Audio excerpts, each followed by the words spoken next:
the cameras flashed, the crowd froze. And just like that, Hollywood had a completely new obsession as she stepped out of a black SUV onto an Ivy League campus. I mean, it was just wild to watch unfold in real time. Oh, absolutely. Welcome to Starscope Report. Join us as we uncover Hollywood drama, music industry shakeups, and viral influencer scandals. From red carpet surprises to social media controversies, we dive deep into the stories behind the fame. And today we are taking a massive stack of source material. Everything from celebrity gossip magazines and fashion blogs to psychological analyses and even architectural press releases and corporate filings. Right, because we are decoding the enigmatic transformation of Bianca Censori.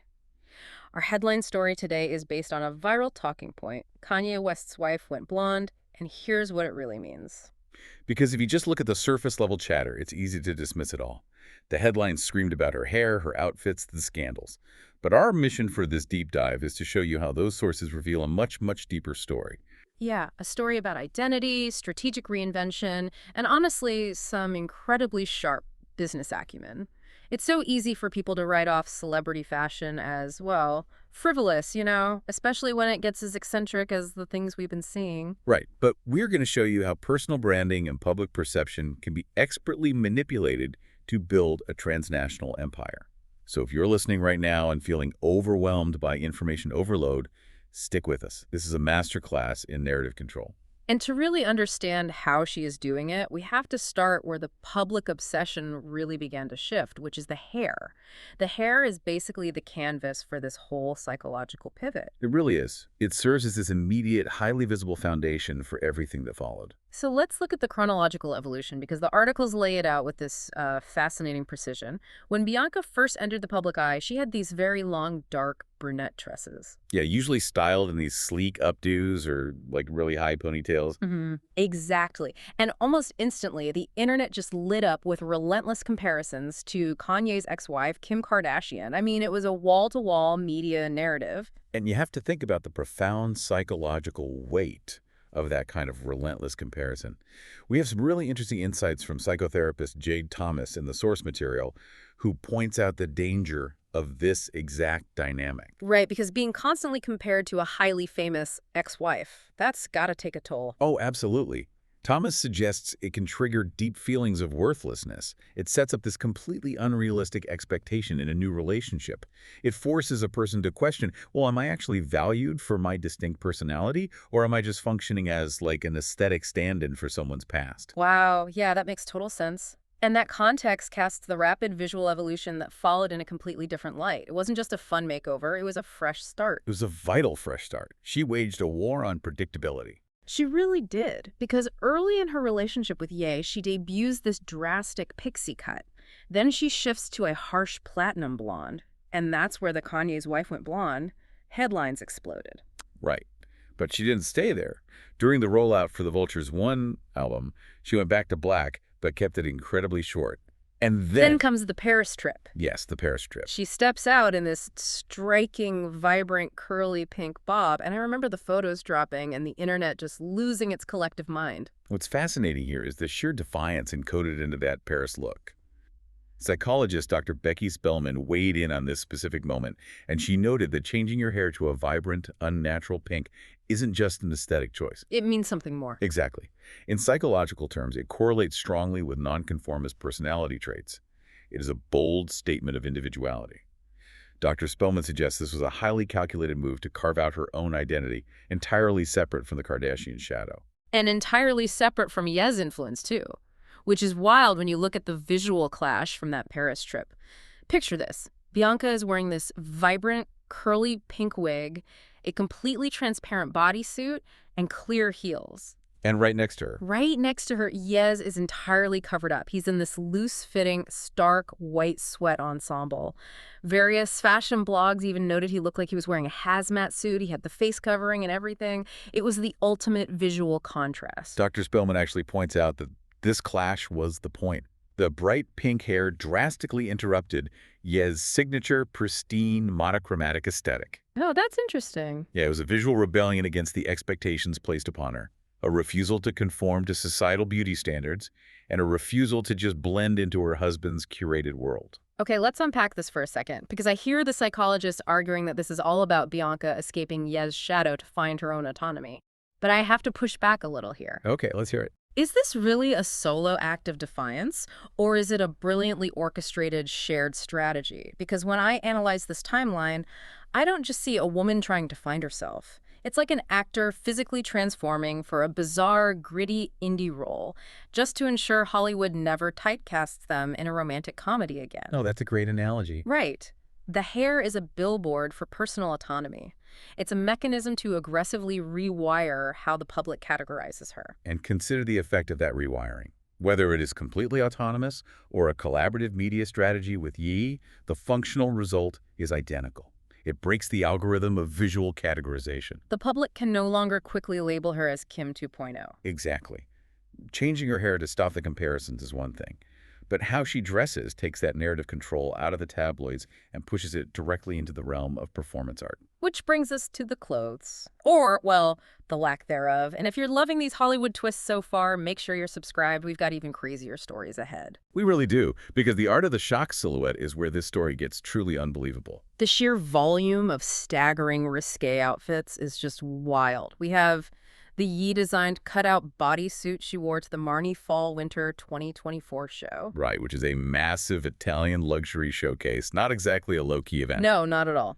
And then in February, she was photographed wearing a completely transparent raincoat with literally nothing underneath. I remember that one. And during a trip to Italy, she walked through the streets in a sheer nude bodysuit, clutching a purple pillow over her chest.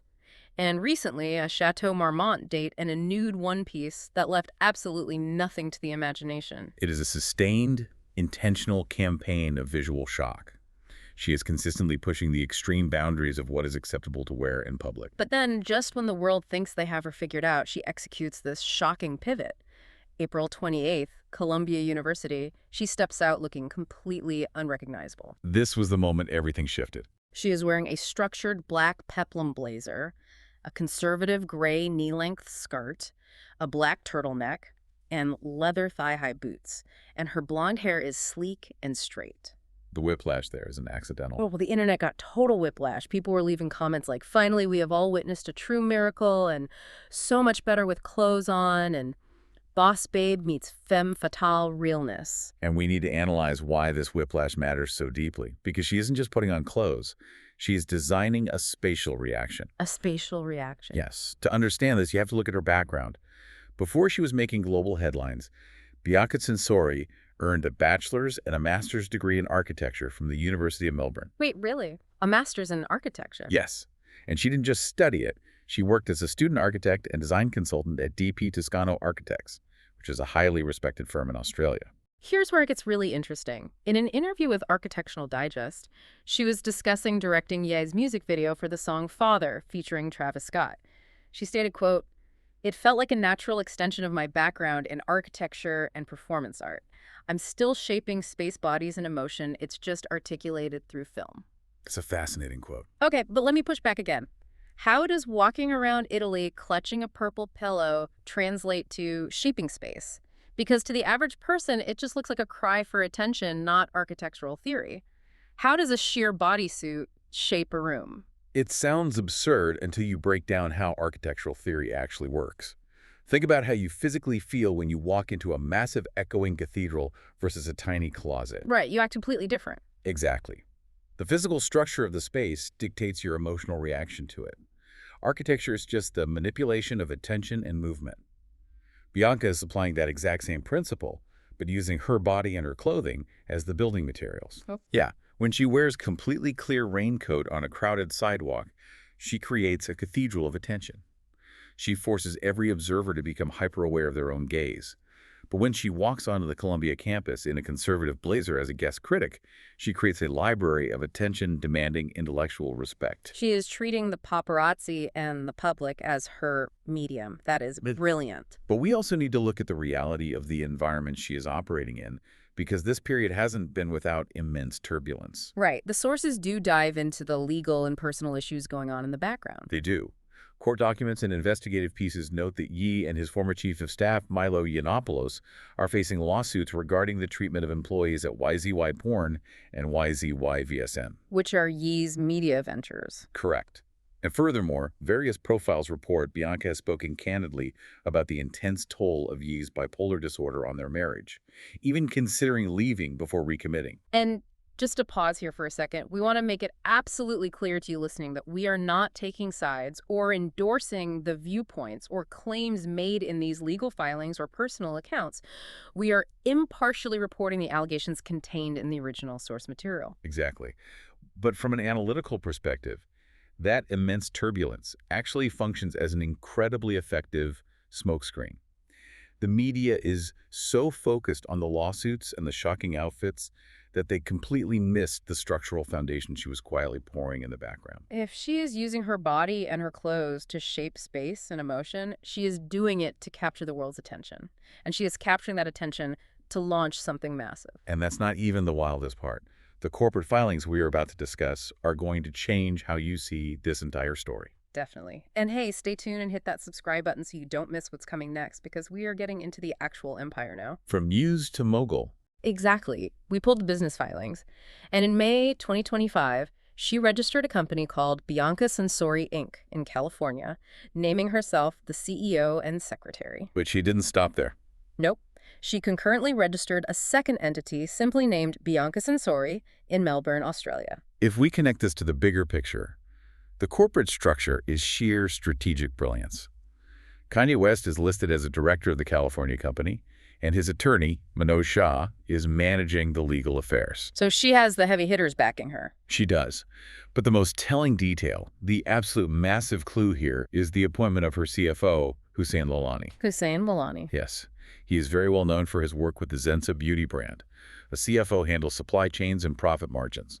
Appointing someone with Lalani's specific background strongly signals a pivot into the highly lucrative beauty and personal care industry. She's the ultimate Trojan horse. It's an inversion of the entire marketing funnel. Usually you pay millions to an ad agency to slowly build brand awareness. Bianca did the exact opposite. She certainly did. Every time a gossip site published an outraged article about her clear raincoat, they thought they were just printing tabloid trash. But they were actually providing millions of dollars in free global marketing for a soon-to-be CEO. And the beauty market is overcrowded with celebrity founders right now. Everyone has the skincare line. But Bianca brings a unique narrative. She combines architectural discipline with this slightly dangerous media intrigue. Plus, she has a history of physical product design. She started a jewelry company called Nylons in 2016, right out of high school. And she revived it in December 2025. Yes, and she dropped pieces with incredibly provocative names, like the scalpel bracelet and the speculum cuff. Those names alone tell you she is not going to launch a safe, boring beauty brand. It completely validates her genius. Columbia University professor Christoph Kumpusch, who hosted her as a guest critic, summed it up perfectly. He said, Bianca is the kind of mind that does not announce itself, it just recalibrates the room. Recalibrates the room. So what does this all mean? We've gone from a woman dyeing her hair pink to escape the shadow of Kim Kardashian, to a performance artist shaping public emotion through sheer bodysuits and modest blazers, to a transnational CEO launching a beauty empire. And for you listening, knowledge like this is most valuable when it's applied. Bianca's story is a masterclass in taking back the narrative. When the world tries to define you simply as someone's partner, or box you into a specific expectation, you have the power to recalibrate the room. She made us look, she made us judge, and then she made us realize we were playing into her hands the entire time. Every headline was just a brick in her company's foundation. Which leaves us with one final, lingering question to ponder. You know, Salvador Dali used to walk down the street with an anteater on a leash to build his massive commercial empire. He turned surreal outrage into a monopoly. And Bianca seems to be using that exact playbook. So if her entire public persona over the last 2 years was essentially an elaborate, wearable marketing campaign, when her beauty products finally drop, will consumers actually be buying a physical product? Or are they simply buying a ticket to be part of the Bianca Censori show? It's a fascinating thought to leave on. You've been listening to Starscope Report, where we uncover the stories shaping Hollywood, music, and pop culture. Thanks for tuning in, and don't forget to subscribe for more stories that keep the stars shining.